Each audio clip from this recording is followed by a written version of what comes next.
Media और YouTube या जो भी सोशल मीडिया के हमारे साथी हैं जो अपना अपना चैनल चलाते हैं, उनका सबका प्रदेश कांग्रेस कमेटी के इस प्रांगण में बहुत बहुत हार्दिक स्वागत, अभिनंदन।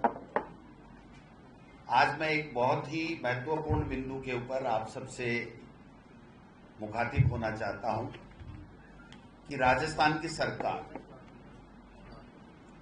न संविधान को मान रही है, न कानून को मान रही है और अपनी मनमर्जी से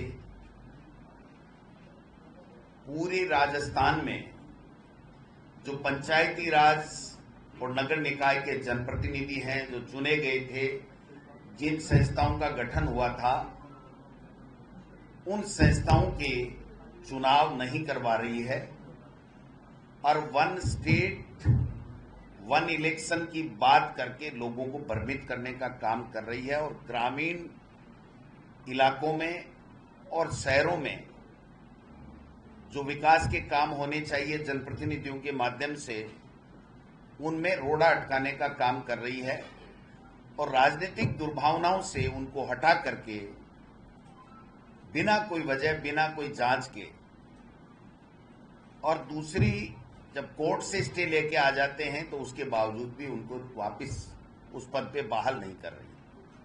मैं आपसे निवेदन करना चाहता हूं कि जो कानूनी स्थिति है हमारे पंचायती राज की, हमारे नगर निकाय की और हमारे संविधान की, उसके बारे में मैं बात करूंगा।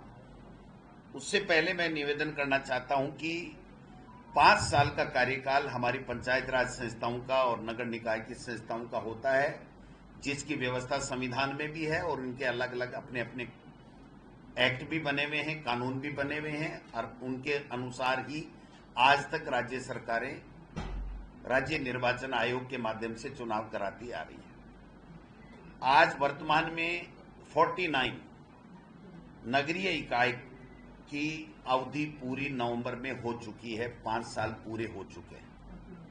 पंचायती राज में 6,759 ग्राम पंचायतों का कार्यकाल 31 जनवरी को पूरा हो गया और 704 ग्राम पंचायतों का कार्यकाल इस मार्च में पूरा हो जाएगा। यानी इनके चुनाव के लिए 6 महीने पहले से तैयारी करनी चाहिए थी। वोटर लिस्ट का बनाना या पुनर्सीमांकन करना, जो भी परिसीमन करना, जो काम करना था इनको पहले करना चाहिए था और इनकी समयावधि पूरी होने से पहले इनको चुनाव करवाने चाहिए थे। ये कॉन्स्टिट्यूशनल भी मैंडेटरी है और बाई लॉ भी उनके लिए बाध्यकारी है, जिसकी पालना ये राज्य सरकार नहीं कर रही। मैं आपको राजस्थान नगर पालिका अधिनियम 2009 की धारा 7 बताना चाहता हूं और धारा 17 दोनों स्वायत्त शासन इकाइयों के कार्यकाल 5 साल और 5 साल से पहले पहले उनकी इकाइयों का गठन होना चाहिए और अगर बीच में किसी इकाई का विघटन हो जाता है तो विघटन हो जाने की दिशा में अगर 6 माह से ज्यादा का कार्यकाल है तो उस शेष अवधि के लिए उसका दोबारा निर्वाचन होगा, उसके दोबारा चुनाव होंगे। यानी कहने का मतलब अगर पहले विघटन भी हो गई तो 6 महीने के से ज्यादा का अगर समय है तो शेष अवधि के लिए होगा, नई के लिए नहीं होगा। ये स्थिति नगर पालिका के इस कानून के अंतर्गत है।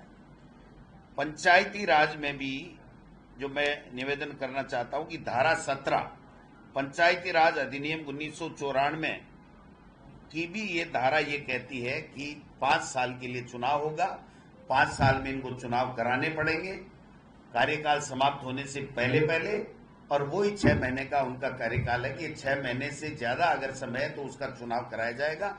अगर 6 महीने से कम समय रह गया हो तो फिर उस संस्था के किसी भी रिक्त स्थान की, चाहे वो अध्यक्ष का हो, चाहे पार्षद का हो, चाहे कुछ भी हो, वो चुनाव नहीं कराया जाएगा। ये कानूनी प्रावधान। दूसरा मैं निवेदन करना चाहता हूं कि उक्त प्रावधानों के अनुरूप ही भारत सरकार का संविधान, जो संविधान जिसको भारतीय जनता पार्टी बदलना चाहती है, इस संविधान के अंदर भारत के संविधान के अनुच्छेद 243 ई व 243 यू में पंचायत व नगर निकायों के प्रथम अवधि जो इकाई का गठन होता है, प्रथम अवधि का मतलब उपसभापति या उप सरपंच या उप प्रधान का जो चुनाव होता है वो प्रथम बैठक माना जाता है। उसके 5 साल का कार्यकाल होगा और 5 साल के कार्यकाल के अंदर अंदर इनको चुनाव कराने पड़ेंगे। अब मैं निवेदन करना चाहता हूं कि ये सारी की सारी संवैधानिक और कानूनी रूप से होते हुए भी भारतीय जनता पार्टी ने एक लाइन, इस सरकार ने एक लाइन लिख करके कि 1 स्टेट 1 इलेक्शन की ओर हम कर रहे हैं, जबकि आज की तारीख तक अगर मीडिया के किसी साथी को विधानसभा में या मुख्यमंत्री जी ने या यूडीएच मंत्री जी ने या पंचायत राज मंत्री जी ने अगर कोई भी एक लाइन का भी मसौदा उन्होंने दिया हो कि ये स्थिति है और हम इसलिए 1 स्टेट 1 इलेक्शन कर रहे हैं, मैं समझता हूं कि आज की तारीख तक कभी भी कोई पब्लिक डोमेन में भी नहीं है और किसी कागज में भी नहीं। जब इनको प्रशासक लगाया तो प्रशासक लगाने पे भी अपरिहार्य कारणों से इनको 5 साल बाद में प्रशासक लगाया जाता है। नगर निकाय में तो अधिकारियों को दे दिए गए और पंचायती राज में ग्राम पंचायतों के सरपंचों को और पंचों की एक कमेटी बना करके दे दिए गए। मैं समझता हूं कि प्रशासक लगाने का कोई प्रावधान है ही नहीं। आप 6 महीने की अवधि अगर पूरी नहीं हो रही है तो आप लगा सकते हो। 4 महीने रह गए तो आप प्रशासक लगाओगे, अगर किसी इकाई का विघटन हो गया तो, नहीं तो आप नहीं लगाओगे और वो चुनाव हो जाएंगे। मैं आपको निवेदन करना चाहता हूं कि सरकार परिसीमन की बात कर रही है, वोटर लिस्ट की बात कर रही है और किसी की बात कर रही है, लेकिन ये बात सुप्रीम कोर्ट और हमारा कानून इनको इजाजत नहीं देता है कि इनके आधार के ऊपर आप चुनाव नहीं कराओगे। मैं आपको कहना चाहता हूं कि 2006 में अहमदाबाद म्युनिसिपल कॉरपोरेशन के मामले में, 2022 में के मामले में मध्य प्रदेश का मामला था, स्टेट ऑफ मध्य प्रदेश का, और अभी हाल ही में 2024 में हमारे स्टेट ऑफ पंजाब वर्सेज बेंत कुमार। बहुत महत्वपूर्ण बात है कि पंजाब का सरकार गई थी कि साहब हम परिसीमन कर रहे हैं, इसलिए हमको आप डेट बढ़ाने की अनुमति दीजिए। सुप्रीम कोर्ट ने कहा कि आप परिसीमन, वोटर लिस्ट या कोई भी ऐसा बहाना नहीं ले सकते, आपको मैंडेटरी है इस कानून के मुताबिक, संविधान के मुताबिक और स्टेट के कानून के मुताबिक कि आपको 5 साल के अंदर अंदर चुनाव कराने, आप 60 दिन के अंदर अंदर चुनाव करवाइए और आप अपनी कार्यक्रम कीजिए। आज राज्य निर्वाचन आयोग राजस्थान का बिल्कुल बंद पड़ा है। मैं कह रहा हूं कि ये पूरी तरीके से उस इकाई का कोई एग्जिस्टेंस ही नहीं है, रीढ़ की हड्डी नहीं है राज्य निर्वाचन कमीशन में कि वो इनको सरकार को कह सके, और सरकार की तरफ से उनको किसी तरीके की बात नहीं की जा रही है। ये जो सुप्रीम कोर्ट का फैसला है मैं आपके साथ में शेयर करूंगा, उसमें बाकायदा लिखा हुआ है कि ये परिसीमन के या वोटर लिस्ट के आधार पे आप नहीं कर सकते। आज भरतपुर का जो चुनाव था जिला प्रमुख का, जगत सिंह जी एमएलए बने, आज 15, 16, 17 महीने हो गए, आज तक चुनाव नहीं कराया। बहाने, वोटर लिस्ट का बहाना कि पुनरीक्षण कार्यक्रम चल रहा है, ये चल रहा है, कोर्ट का आदेश आ गया, उसके बारे में भी मैं बताऊंगा। गंगानगर में 1 वार्ड का चुनाव करा दिया, 1 वार्ड खाली रख दिया, कार्यक्रम घोषित कर दिया, और गंगानगर के जिला परिषद का जिस दिन नॉमिनेशन होना था उस दिन रात को, पहली रात को उन्होंने पुनः कर दिया, क्योंकि दोनों जगह कांग्रेस का बनता, गंगानगर में पहले से कांग्रेस के हैं और वहां पर कांग्रेस का 100% बनता, और इनका खुद का निवास गृह जिला है मुख्यमंत्री जी का, इसलिए इनकी बेइज्जती होती, इसलिए उन्होंने ये काम नहीं किया। तो ये कानूनी स्थिति है। हम इसके लिए राज्य निर्वाचन आयोग का भी दरवाजा खटखटाएंगे, हम महामहिम राज्यपाल का दरवाजा भी खटखटाएंगे, और आवश्यकता हुई तो हम इसको गंभीरता के साथ में मनन मंथन कर रहे हैं कि हम हाई कोर्ट और सुप्रीम कोर्ट में भी जाना पड़ा तो कांग्रेस पार्टी जाएगी, क्योंकि ये मनमाने तरीके से संविधान का और कानून का उल्लंघन कर रहे हैं। दूसरी बात, जो परिसीमन इनका चल रहा है उसके बारे में मैं कहना चाहता हूं कि ग्राम पंचायतों में जो परिसीमन है उसमें पंचायती राज में 3000 की ग्राम पंचायत और मैक्सिमम 5500 की कोई ग्राम पंचायत है, उसमें 15% का शीतलन देते हुए इनको नई ग्राम पंचायत बनाने के परिसीमन दोबारा 2011 की जनगणना से करा रहे हैं। पहली बात तो 2011 से हमने भी करा लिए, लेकिन चलिए मान लिए अगर ये दोबारा भी कोई नया संशोधन ला करके करना चाहते हैं तो हमें परिसीमन में कोई आपत्ति नहीं थी, लेकिन ये काम परिसीमन का 6 महीने पहले 8 महीने पहले हो जाना चाहिए था। वोटर लिस्ट बन जानी चाहिए थी। जो हाथ पे हाथ धरे बैठे रही, क्योंकि इनकी मंशा साफ नहीं थी और इनको पता नहीं है, इस सरकार को, मुख्यमंत्री जी को ये पता नहीं है करना क्या है, कब करना है, क्या करना है। ऊपर से पर्ची आ जाती है तो ठीक है, नहीं पर्ची आती है तो मैं समझता हूं कि ये तो घर से बाहर भी नहीं निकलते कि आज जाना है मेरे को, नहीं जाना है। ये स्थिति सरकार की बनी हुई है। मंत्रियों के हाथ में कुछ भी नहीं है। आपने देखा होगा विधानसभा में जो स्थिति इनकी बनी हुई है क्वेश्चनों के जवाब देने की, और जो जवाबदेही की बात है तो उसकी आप बनी हुई है। तो मैं कहना चाहता हूं कि अगर 5,500 से एक ग्राम पंचायत ज्यादा है तो ही वो ग्राम पंचायत टूटेगी, नहीं टूटेगी।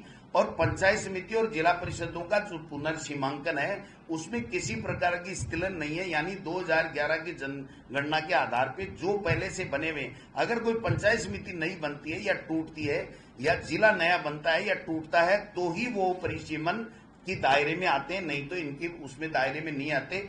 ग्राम पंचायत इसलिए आ जाती है कि उसमें उन्होंने अपना 3,000 और 5,500 का एक नया सर्कुलर निकाल दिया, निर्णय ले लिया, तो उस निर्णय से वो लोग कर सकते हैं। नगर निकाय के अंदर इनके वार्डों का पुनर्निर्धारण के लिए इन्होंने कहा, जनसंख्या के आधार पे कहा, लेकिन जो एरिया बढ़ा के मन मर्जी के आधार पे एरिया बढ़ा करके और वार्डों को ज्यादा बढ़ाने का काम कर रहे हैं। हम कहते हैं उसके बाद उसमें भी आप अगर बढ़ा भी रहे हो तो आपको केवल 15% जो जनसंख्या है उसके आधार पर वार्डों में आप वेरिएशन रख सकते हो, इसके अलावा एक में भी नहीं रख सकते। हो क्या रहा है कि जब कांग्रेस के वार्ड है, कांग्रेस को वोट देने वाले लोग हैं, उनके वार्डों को ये लोग बाग बड़ा कर रहे हैं और बाकी अपने वोट जो हैं वहां पर उस वार्ड को छोटा करा करके उनकी संख्या का निर्धारण कर रहे हैं।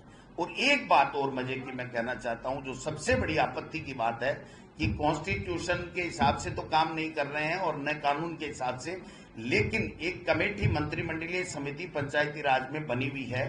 उस कमेटी ने आज तक कोई मीटिंग नहीं की, कोई तक नहीं किया। इसका मतलब ये हुआ कि राज्य सरकार से जो पंचायती राज की गाइडलाइन जा रही है उस गाइडलाइन से जिला कलेक्टर, एसडीएम या विकास अधिकारी या नगर निकाय के ईओ कमिश्नर को काम करना है। यही कानून है और यही कानून होना चाहिए और यही आज तक होता रहा है। लेकिन यहां तो बड़े मजे की बात है कि आरएसएस और बीजेपी ने मिलकर के एक अघोषित अपनी पार्टी स्तर के ऊपर एक कमेटी बनाती, जिसमें राजेंद्र जी राठौड़ साहब हैं और अरुण चतुर्वेदी जी हैं और घनश्याम तिवाड़ी जी हैं। ये सारे के सारे तीनों लोगों ने अपने स्तर के ऊपर जिलों के अंदर कमेटियां बना दी और जिलों के अंदर कमेटियां बना के ये स्टेट लेवल की कमेटी यहां पर ओटीएस में बैठती है, पंचायती राज और नगर निकाय के अधिकारियों को बुलाती है, उनको डांटती है, टपकारती है और अपनी मर्जी से उसमें पंचायतों में तोड़फोड़ कर दो, पंचायतों के नगर निकाय के वार्डों में तोड़फोड़ कर दो, सीमा वर्दी कर दो। ये नेता कह रहा है ये कैसे जीत सकता है, भारतीय जनता पार्टी का चेयरमैन कैसे बन सकता है, प्रधान कैसे बन सकता है, उस तरीके से आप कर दो। और अचंभे की बात यह है और बड़ी चिंता की बात है कि एक तरीके से पूरी सरकार को इन्होंने हाईजैक कर लिया और अपने साइनों से लिख के विभाग के, नगर निकाय और पंचायत राज के अधिकारियों को आदेश दे रहे हैं कि इस गांव में से इसको हटा दो, इस गांव में इसको जोड़ दो, इस वार्ड को छोटा कर दो, ये मुस्लिम का वार्ड है इसको बड़ा कर दो। ये 4 पार्षद जीत के आते थे, ये एक ही आना चाहिए, अगर आए तो 3 फिर दूसरे के बढ़ा दो, बीजेपी के लोगों के बढ़ा दो। ये इस तरीके का खेला जो किया जा रहा है वो पूरी तरीके से गैर कानूनी है, नियम विरुद्ध है और पूरी तरीके से सरकार आंख मूंद के देख रही है। और सीएमओ जिला कलेक्टरों को, नीचे अधिकारियों को भी फोन कर रहे हैं। और मैं ये कहना चाहता हूं बड़ी जिम्मेदारी के साथ में कि ईओ, एसडीएम और जिला कलेक्टर उस जो राजनीतिक कमेटी इन्होंने बनाई है बिना कोई कॉन्स्टिट्यूशन के, बिना कोई कानून के, अपनी पार्टी स्तर के ऊपर, उसके आगे नतमस्तक हैं और रिसीट और डिस्पैच बाबू के तरह काम कर रहे हैं। अरे साहब, राठौड़ साहब का फोन आ गया, हमको तो ये प्रस्ताव बना करके भेजना पड़ेगा।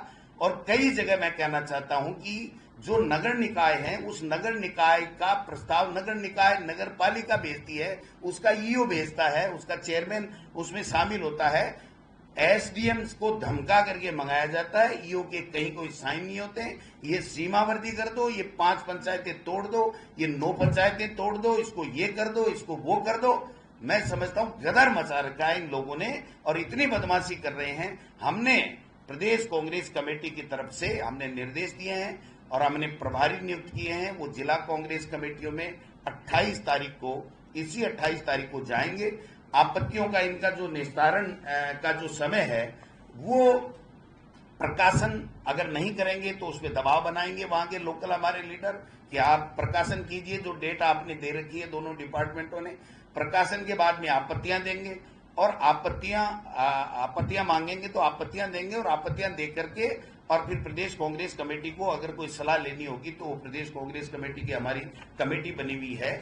पार्टी अपने स्तर पे बनाए, हमें आपत्ति नहीं, लेकिन वो पार्टी किसी भी जिला कलेक्टर, एसडीएम, नगर निकाय की डीएलबी, उसके सेक्रेटरी, पंचायत राज के सेक्रेटरी और कमिश्नर इनको आदेश नहीं दे सकती है कि आपको ये करना पड़ेगा।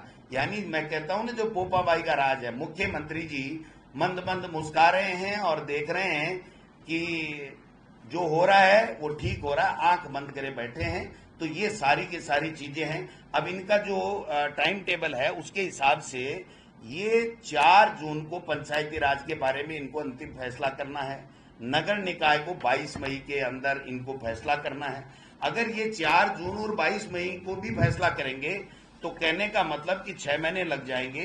तो नगर निकाय के जो चुनाव अब आगे पेंडिंग हैं उनको ये 2-3 महीने पहले कर करके एक तरीके से करना चाहते हैं। लेकिन मेरा ये कहना कि ये गलत है।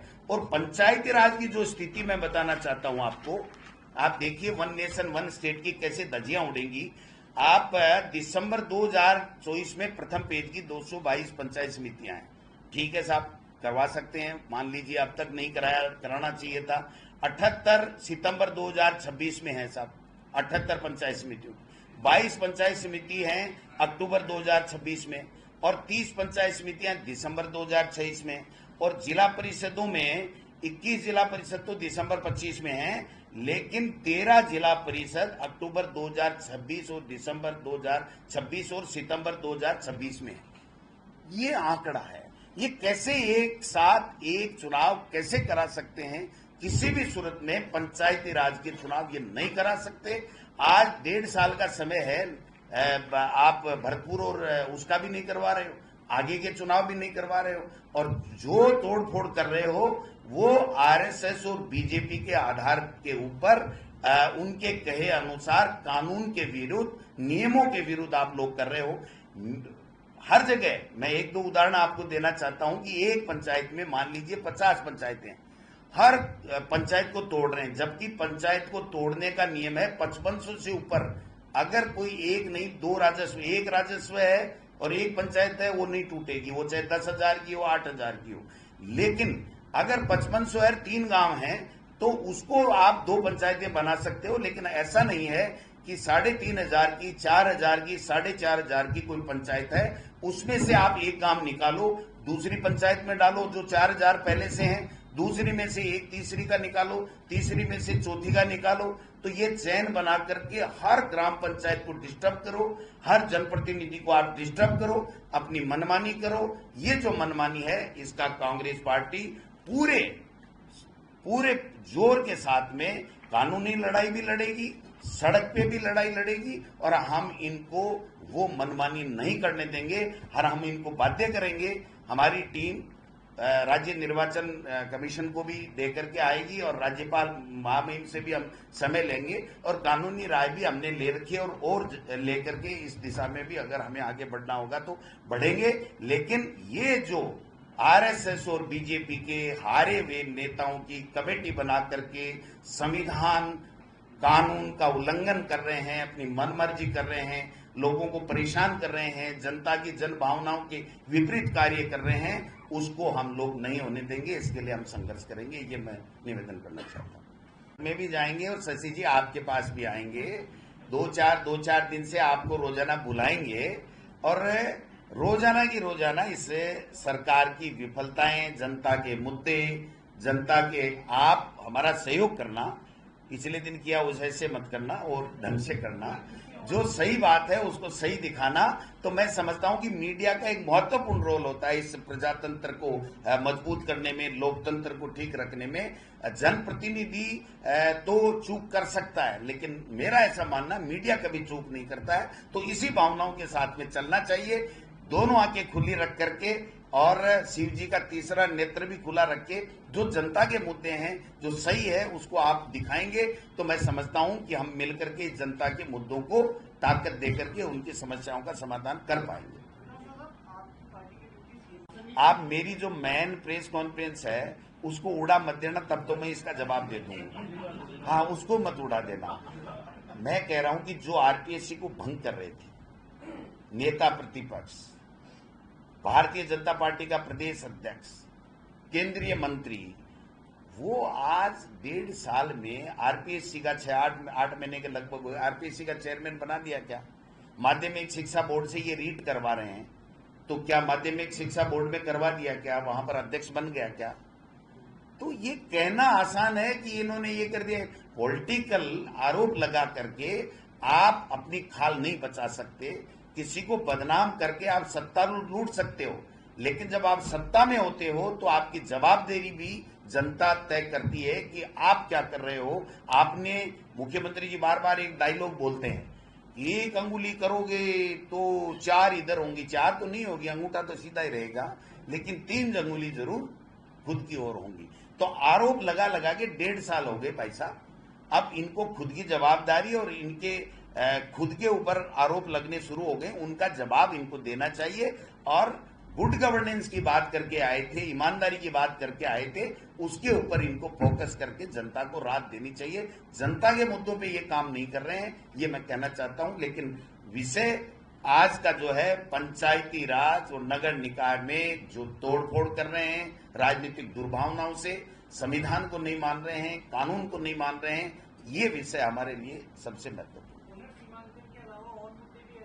पहले भी कहा था, ये 2004, 5 से 6 से ये पेपर लीक माफिया पूरी तरीके से सक्रिय थे, हर जगह अपना प्रयास करते थे। लेकिन मैं दूसरी बात कह रहा हूं कि अपराधियों को आप पकड़ो, किसी को कोई रोक नहीं सकता, और कोई रोकता है तो रुकता भी नहीं है, रोकना भी नहीं चाहिए। हमारा सबका धर्म बनता है कि हम अपराधी को पकड़ें और उसको कड़ी से कड़ी सजा दिलाएं। लेकिन मैं दूसरी बात पूछना चाहता हूं कि ये पूरे के पूरे सिस्टम में कोई ब्यूरोक्रेट दोषी नहीं है क्या? कोई अधिकारी की कोई जिम्मेदारी नहीं है क्या? नेताओं पे रोजाना ये टिप्पणियां करते रहते हैं, तो मैं कह रहा हूं कि टिप्पणियों के बजाय कार्रवाई करो ना। अगर किसी नेता इन्वॉल्व है तो उसको पकड़ो, कोई ब्यूरोक्रेट से गलती हुई है तो उसको भी तो दंडित करना चाहिए ना। ये पूरे सिस्टम के अंदर इतने माफिया हावी हुए, चाहे वो बीजेपी का शासन था, चाहे वो कांग्रेस का शासन था, तो अब हम तमाशा बना करके इन बच्चों के साथ में खिलवाड़ कर देंगे। अगर हम यही आरोप लगाते रहेंगे कि कांग्रेस में ये हो गया, कांग्रेस में ये हो गया, या बीजेपी में ये हो गया, तो इससे तो सिस्टम तो नहीं सुधरेगा।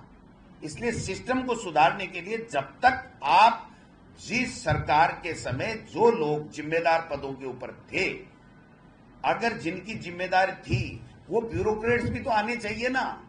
आप 50-50 थानेदार मान लीजिए अंदर जा रहे हैं।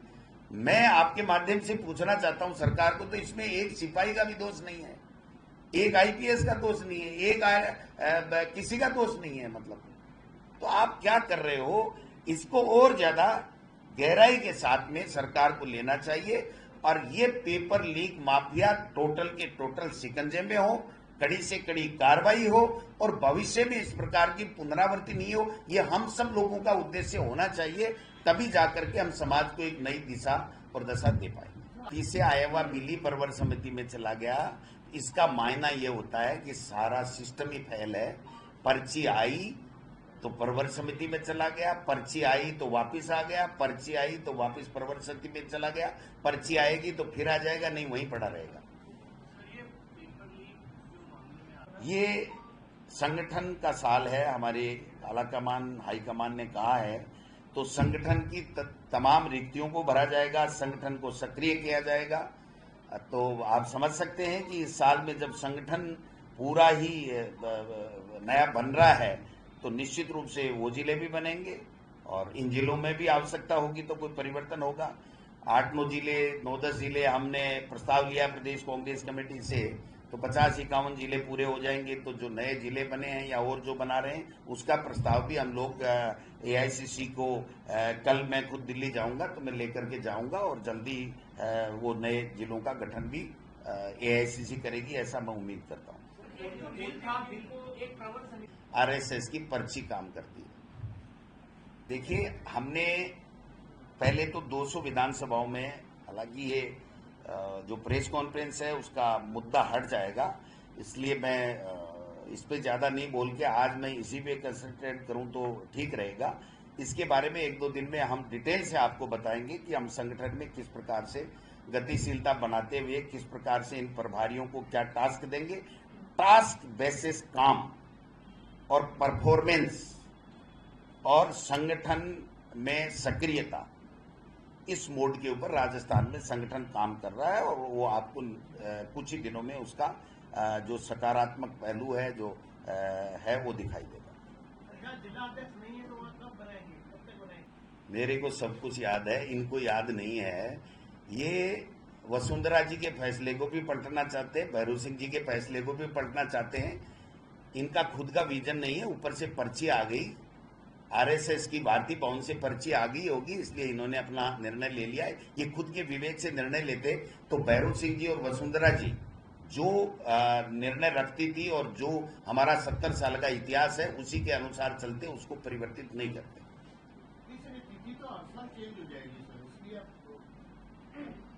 नहीं, ये जो तिथि चेंज कर रहे हैं वो क्यों कर रहे हैं वो मैंने कारण बता दिया। पर्ची आ गई RSS से। आपने देखा होगा विधानसभा में डायरिया बढ़ रही है, 1 जनवरी से ही वो डायरिया आती थी। अब की जो डायरी आई थी वो 1 अप्रैल से आई थी। आप सब देखिए, कांग्रेस जाए, कोई कार्यकर्ता जाए, कोई और बुद्धिजीवी जाए, वो तो है ही है, लेकिन हम आज की तारीख में जो संविधान के खिलाफ और कानून के खिलाफ कर रहे हैं उसकी जनता की लड़ाई लड़ेंगे। और जो मनमाने तरीके से तोड़ा फोड़ी नियम विरोध ये लोग बात कर रहे हैं, भारतीय जनता पार्टी के एक कमेटी बना करके और जो कलेक्टरों को और उनको धमका के प्रस्ताव रिसीव डिस्पैच बाबू बना करके कर रहे हैं, उसका हम लोग सड़क के ऊपर विरोध करेंगे। और जो आपत्तियां हमको देनी होंगी वो आपत्तियां देंगे और कानून के विपरीत नहीं कर पाए इसके लिए हम लोग संघर्ष करेंगे।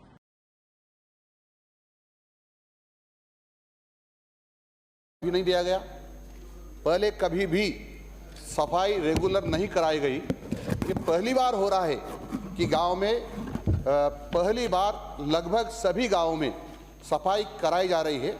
हालांकि अभी भी कोई संतोषजनक नहीं है, फिर भी हम पीछे पड़े हुए हैं और आने वाले 1 साल के अंदर हमारी राजस्थान सरकार की इच्छा है, माननीय भजन लाल शर्मा जी की और हमारी इच्छा है कि हिंदुस्तान में सबसे स्वच्छ ग्रामीण राजस्थान दिखाई दे, ऐसा हम सब लोग मिलकर के प्रयत्न कर रहे हैं। ये भी है कि माननीय अध्यक्ष महोदय, हम किसी भी प्रकार की कमी नहीं रखेंगे और इस अप्रैल माह में हमने ये तय किया है कि सहायक विकास अधिकारी से लेकर पंचायत राज से बड़ा अधिकारी भी गांव में जाकर के पंचायतों का निरीक्षण करेगा कि सफाई व्यवस्था कैसी चल रही है। कोई भी ग्राम पंचायत नहीं छूटेगी जहां पर निरीक्षण करने हमारा अधिकारी नहीं जाएगा। पूछना और हाँ, बहुत कुछ आ गया अध्यक्ष महोदय, संक्षेप में, और नालियों का निर्माण कराया जाए। परंतु मैं आपको बताना चाहता हूं, ये पहली बार हो रहा है राजस्थान में सफाई गाँव में। शहरों में तो देखिए, पर गाँव में नहीं देखी थी। और ये पहले भी पैसा आता था, पर पहले पैसा कहाँ जाता था ये जांच का विषय है। कोशिश करेंगे हम कि इसकी जांच पड़ताल करें कि इस पैसे को कौन रफा दफा कर रहा था। ये इस प्रकार का बिल लेकर के आए हैं, पर इस बिल की उपयोगिता तभी है जब इसकी सार्थकता है कि हम इस पर, जैसा भरतपुर से आने वाले माननीय विधायक ने कहा कि आप इस पे गहन विचार विमर्श करें, शिक्षकों से बात करें, अभिभावकों से बात करें, कोचिंग इंस्टीट्यूशन के जो संचालक हैं उनसे बात करें, जनता से बात करें, और उसके बाद ये विधेयक यदि लाएंगे तो निश्चित रूप से वो फुल प्रूफ होगा। आज जिस प्रकार आपने ये विधेयक लिया है, अब इसमें आपने स्टेट लेवल पे और डिस्ट्रिक्ट लेवल पर कमेटी बना दी। ये बात सही है कि आज कलेक्टर 50-50 कमेटियों का अध्यक्ष होता है, वो जा नहीं सकता। इसमें जनप्रतिनिधि नहीं, इसमें कोई जुडिशियरी का आदमी नहीं, कोई एनजीओ स्वयंसेवी संस्थाओं के लोग नहीं।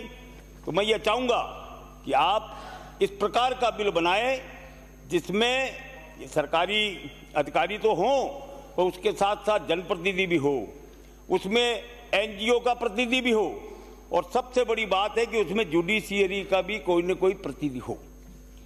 अब जो केंद्र ने गाइडलाइन दी थी उसमें यह कहा था कि आप इस प्रकार का सिस्टम डेवलप करेंगे कि यदि कोई बच्चा 2 दिन एब्सेंट रहता है बिना कारण बताएं तो उसकी सूचना उसके परिजन को दी जाएगी।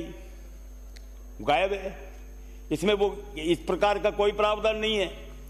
सेंट्रल ने आपको गाइडलाइन दी थी कि जो महिला विद्यार्थी हैं, जो दिव्यांगजन है, उनको हम प्राथमिकता देंगे। आपके इस बिल में उसके बारे में भी कोई जानकारी नहीं है। तो मैं ये चाहूंगा कि आपने पहल की, ये बिल लाए, ये तो अच्छी बात है, पर ये जल्दबाजी में इस विधेयक को पास मत करिए, क्योंकि इसके बड़े दूरगामी परिणाम होंगे। और मैं आपको कह रहा हूं कि यदि ये इस प्रकार से यदि इस बिल को पारित कर दिया तो सारे इंस्टीट्यूशंस जो 60,000 करोड़ का व्यापार हमारे राजस्थान में कोचिंग इंस्टीट्यूशंस के कारण है, वो सारे बाहर शिफ्ट हो जाएंगे और हमारे यहाँ हजारों लाखों लोग बेरोजगार हो जाएंगे। तो मेरा आपसे अनुरोध है कि इसको आप या तो प्रवर समिति में भेजें या जो भी करना चाहें, सबसे राय लेकर के, और एक फुल प्रूफ हम यदि कोचिंग विनिमय के लिए जो बिल लाएंगे तो वो ज्यादा उचित होगा। का जाल खड़ा कर दीजिए। ये जो भारत सरकार की गाइडलाइन है जनवरी 2024, ये क्या कहती है? राजस्थान के लिए कहती है कि डबल इंजन की सरकार है, साथ साथ चलो। डबल इंजन की सरकार, साथ साथ चलो। फिर ये कहां से सवाल आता है कि वो मानते हैं कि सेकेंडरी एजुकेशन के बाद या 16 वर्ष की उम्र होने के बाद कोचिंग में दाखिला ले सकेंगे, उसके बाद ही ले सकेंगे। फिर हमारे इस बिल के अंदर यह धारा क्यों गायब है? क्यों गायब है? आदरणीय सभापति महोदय, हमारा यह बिल कहीं मत्स्य न्याय का प्रतीक तो नहीं है कि छोटी मछली बड़ी मछली को खा जाती है। महोदय, हमारा यह जो भारत सरकार की गाइडलाइंस है, ये कहती हैं कि 25,000 या 1 लाख, पहली गलती पर 25,000, दूसरी गलती पर 1 लाख रुपए का जुर्माना देना होगा। इसके बाद उसके निरस्तीकरण की कार्रवाई शुरू हो जाएगी। आप प्रदर्शन कर रही हैं, क्या कुछ विरोध प्रदर्शन? ये बजरंग दल द्वारा निर्धारित विरोध प्रदर्शन है जो देशव्यापी हो रहा है, राज्यव्यापी ही नहीं है। भरतपुर, धौलपुर, अन्य राज्यों में, मेवाड़ में भी इसका विरोध प्रदर्शन हुआ। जो टिप्पणी की गई है, मैं उसको व्यक्तिगत रूप से नहीं बल्कि आमतौर पर बताता हूं। उन्होंने कहा कि बाबर के औलादे हमें कहते हो तो तुम गद्दार राणा सांगा के औलादे हो। ये वो समाजवादी पार्टी के अनपढ़ सांसद है जिनको लोकतंत्र का मंदिर मिला इस तरह की टिप्पणी करने के लिए। ये टिप्पणी सिर्फ सांगा के लिए नहीं है, ये हर उस व्यक्ति के लिए जो सांगा को अपना आदर्श मानता है, हर उस व्यक्ति के लिए जो 80 घावों को अपने सीने पे झेलता है, हर उस व्यक्ति के लिए जो इस वीर भूमि से आता है, हर उस व्यक्ति के लिए जो राजस्थान को अपनी मातृभूमि कहता है। राणा सांगा की बात करने वाले समाजवादी पार्टी के मैं उस नेता को कहता हूं कि तुम नेजा मेला लगाओ, तुम बाबर को अपना आदर्श मानो, तुम औरंगजेब के नाम की छाती ठोको, तुम बाबरी पे जाओ, लेकिन राजस्थान में 800 वर्ष का इतिहास रहा है जब मुगलों को घुसने नहीं दिया। तो इस तरह की विचारधारा रखने वाले लोग जो गद्दार वो हैं जो इस तरह की विचारधारा रखते हैं, और हम वो लोग हैं जो सांगा को अपना प्रतीक मानते हैं। देश के अंदर में इस तरह की बात करना मुझे लगता है सिर्फ राजस्थान नहीं, सांगा जो है इस देश के आदर्श है, सिर्फ मेवाड़ के नहीं, हर उस व्यक्ति के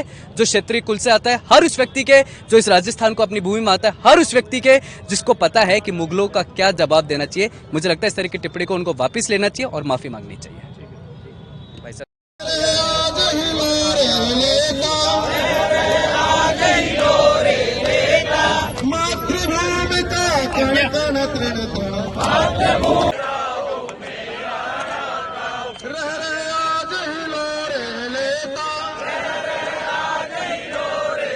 आज आप लोग प्रदर्शन कर रहे हैं, क्या कुछ आपकी मांगे हैं? क्योंकि किस तरीके से जो राणा सांगा है उनको टिप्पणी की गई है। राजस्थान वीरों की भूमि है और इतिहास हमारा गौरव है।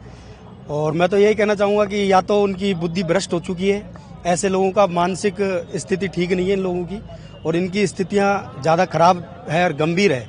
इन लोगों का इलाज भी कराना चाहिए कोई मेंटल हॉस्पिटल में कहीं पे, और इनकी सदस्यता जो है उसको निरस्त करना चाहिए, क्योंकि अभी इनकी स्थिति मुझे ठीक नहीं लग रही है। और बजरंग दल ने शुरू से सबका इलाज किया है और हम जानते हैं इलाज करना, और समय पे करेंगे भी इलाज, मुंह तोड़ जवाब भी देंगे। और ये सांसद की जो निकम्मा जो हरकतें हैं इनको बाज आए, ये तो बजरंग दल इसका इलाज जल्दी करेगा।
कानों में जाने वाली है।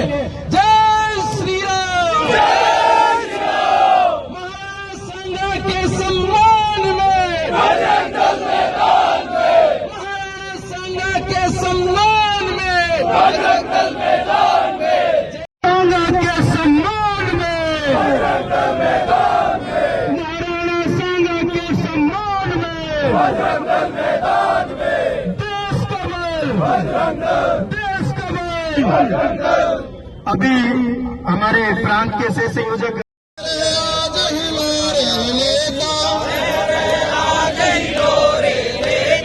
मातृभूमि का कण कण तृण तृण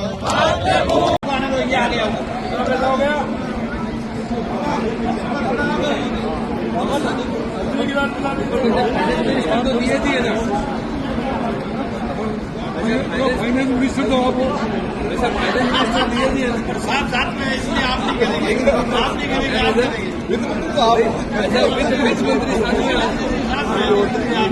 पास कर देना।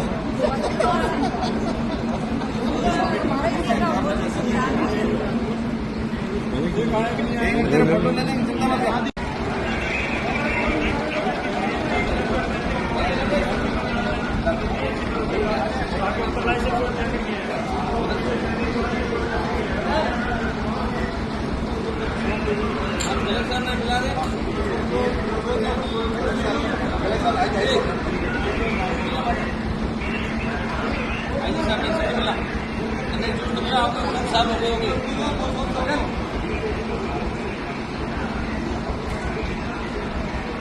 साहब पीछे मत कसको, आप बिना पिए रह रहे हो।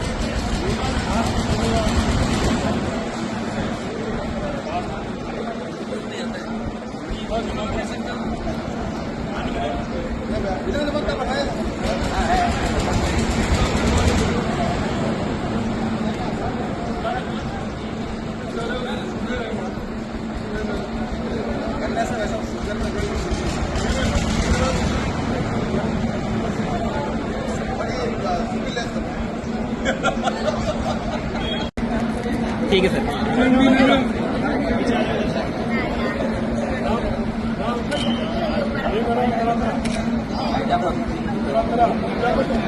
Gracias.